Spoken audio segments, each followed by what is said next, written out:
Pertanyaan sekarang, saya yakin Tuhan saya Allah, tapi Allah nggak kelihatan. Ada alasan tak kenapa Allah nggak kelihatan? Ada alasannya.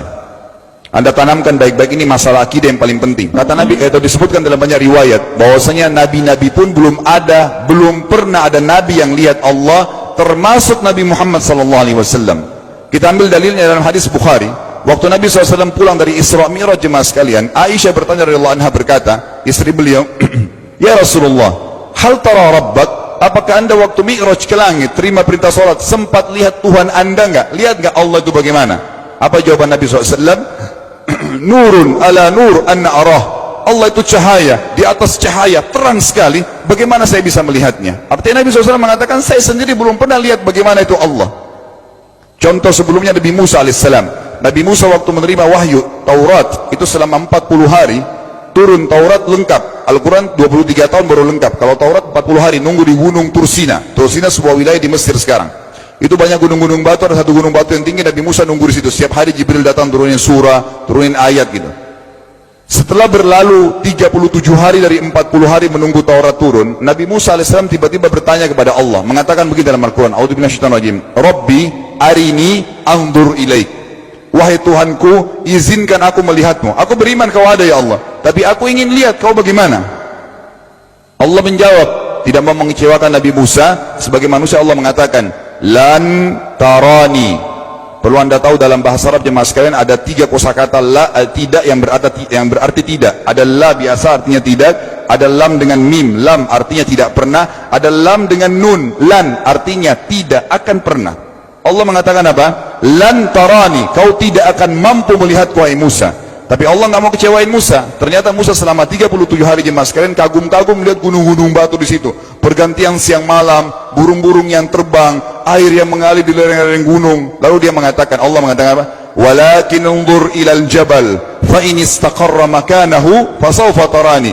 Coba kamu lihat gunung-gunung batu di sekitarmu hai Musa. Kalau mereka bisa menampung kedatanganku, kata Allah, kau akan bisa melihatku. Apa yang terjadi? Allah lanjutkan, falamma tajalla rabbuhu lil jabal, waktu Allah baru niat mau datang, belum datang, ja'alahu dakka, semua gunung batu itu hancur lebur, tidak mampu menampung kedatangan Allah. Wa kharra Musa sa'iqa, lalu Musa pingsan tiba-tiba. Waktu Nabi Musa bangun, langsung ucapkan kalimat, amantu billah, saya beriman pada Allah. Berarti fakta lapangan, nabi-nabi aja belum pernah lihat Allah. Masih pertanyaan lagi jemaah sekalian, kenapa Allah nggak bisa kelihatan? Saya akan jawab dan tolong ini jadikan sebagai pegangan hidup. Ini landasan akidah kita.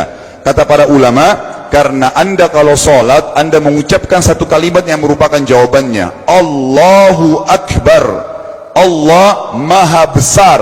Akbar adalah siga mubalaghah dalam Islam. Sesuatu yang melampaui batas, Maha Besar. Kita terangkan. Kata Nabi SAW, perumpamaan bumi yang kalian tinggali ini dibanding dengan langit pertama di atas kepala kalian, ada 7 lapis langit. Allah mengatakan, sab'an shidada, 7 lapis langit yang kokoh. Alladzi khalaqa sab'a samawatin tibaqa, yang menciptakan langit tibaqa bersusun, 1, 2, 3, 4, 5, 6, 7. Allah di atas langit ke-7. Kata Nabi SAW, perumpamaan bumi yang kalian tinggalin dibanding dengan langit pertama di atas kepala kalian, ibaratnya seperti cincin yang dibuang di padang pasir. Jadi kita tidak akan pernah bisa melihat ujungnya langit karena kita sangat kecil, dan ini terbukti secara fakta. Apakah anda sudah tahu bahwasanya miliaran bintang-bintang yang ada di atas kepala anda yang jaraknya sekian miliar tahun dari bumi, dan sekian miliar tahun lebih besar daripada bumi, sekian miliar kali lebih besar daripada bumi, itu semua berada di bawah langit pertama. Manusia tidak akan pernah bisa memegang langit ini dengan telapak tangannya, karena dari sini saja ke Pluto jaraknya 270 tahun. Nggak bakal bisa ada astronot dikirim kena mati di tengah jalan. Jaraknya jauh sekali bintang-bintang, dan semua berada di bawah langit pertama. Kata Nabi SAW, di atasnya ada langit kedua besarnya, digabung antara bumi sama langit pertama seperti cincin dibuang di padang pasir. Langit ketiga, 2, 1 dan bumi digabung tiga-tiganya, di langit ketiga seperti cincin dibuang di padang pasir, sampai langit ke-7, 5, 6, 4, 3, 2, 1 dan bumi 7 digabung, dibanding langit ke-7 seperti cincin dibuang di padang pasir. Dan langit yang luas ini jemaah sekalian dipenuhi dengan makhluk Allah yang lain namanya malaikat. Dalam hadis Bukhari kata Nabi SAW, waktu saya sedang dimi'rajkan ke langit, tidak ada 4 jari pun ukuran di langit yang luas itu, kecuali saya temukan malaikat yang sedang ruku atau sujud, penuh dengan jumlah mereka. Anda tahu malaikat itu ada namanya nama kelompok, seperti Raqib, Atid itu kelompok. Di bawah Raqib banyak miliaran malaikat, di bawah Atid miliaran malaikat. Sama dengan Munkar Nakir, ada memang nama kelompok. Makanya kalau manusia 5 miliar, rakib atidnya 10 miliar. Rakib atidnya 10 miliar. Lalu kata Nabi SAW, di atas langit ketujuh ada Sidratil Muntaha. Besarnya digabung antara 7 lapis langit dan bumi. 8 hanya seperti cincin di bawah di padang pasir. Di atas Sidratil Muntaha ada sebuah lautan yang Allah ciptakan. Lautan itu besarnya digabung antara Sidratil Muntaha, 7 lapis langit dan bumi. 9-9-nya seperti cincin dibuang di padang pasir.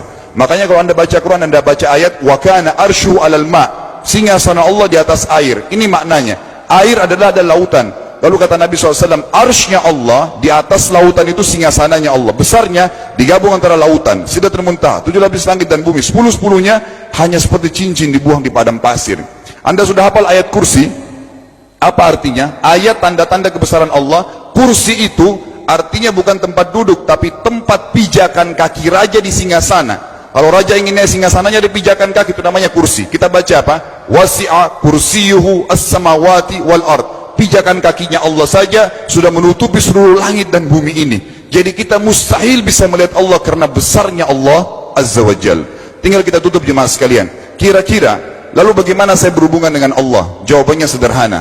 Anda lingkari namanya Allah, ini Tuhan kita. Yang menyembah selain Allah kafir, yang mempartisipasikan Allah dengan makhluknya, masih sembah berhala, kuburan, jimat, namanya syirik. Dua-dua nggak boleh. Untuk berhubungan dengan Allah yang tidak kelihatan dengan mata kita ini, tapi kita bisa rasakan keberadaannya, cuman satu cara. Di bawahnya lingkarin ibadah, sholat, puasa, zakat, haji, takziah, ziarah kubur. Semua ini adalah rangkaian ibadah untuk berhubungan dengan Allah. Semua ibadah ini jemaah sekalian harus seperti yang Allah mau, bukan yang anda mau. Ini penting. Karena kalau tidak seperti yang Allah mau, Allah tidak terima. Bagaimana caranya supaya bisa seperti yang Allah mau? Ikuti buku pedomannya. Ada Al-Quran, ada Sunnah. Yang beribadah keluar dari dua pedoman wahyu ini tidak akan diterima oleh Allah. Seperti anda kalau kerja di perusahaan, pimpinan perusahaan kasih peraturan, Senin pakai baju kuning, Selasa baju hijau, Rabu pakai baju hitam. Datang jam 7, keluar jam 5 sore. Ternyata anda tidak. Hari Senin anda pakai baju yang hari Rabu, datangnya jam 9, keluar jam 2 siang. Dikeluarkan oleh pimpinan atasannya. Itu baru peraturan manusia. Bagaimana dengan peraturan Allah Azza wa Jal? Maka kita simpulkan semua jemaah sekalian adalah, yakinlah Tuhan anda Allah ada, satu-satunya Tuhan. Kalau anda sedang sakit, yang ciptakan anda Allah, yang ciptakan penyakit Allah, yang menciptakan kesembuhannya Allah. Kalau kita sedang musibah sama, kalau kita sudah senang juga sama. Semoga Allah SWT menjadikan kita orang-orang yang senantiasa beriman padanya, dan juga selalu berteguh dalam keimanan tersebut serta mengikuti syariat. أمي كم أهواها أشتاق لمرآها وأحن لألقاها وأقبل يمناها